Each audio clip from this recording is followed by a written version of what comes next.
Sigmund Freud చెప్పినట్లు sex అనేది శరీరంలో మొదలయ్యే విషయం కాదు, అది మనసులో పుట్టే ఒక కోరిక.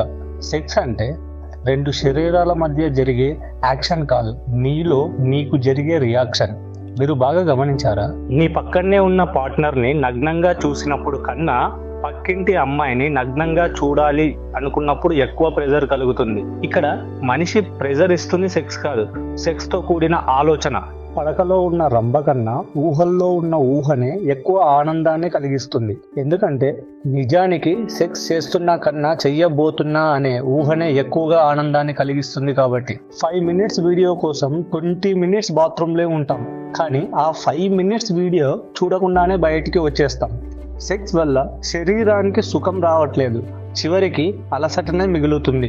శరీరం తృప్తి పడినా మనసు మాత్రం ఇంకొకసారి అంటుంది.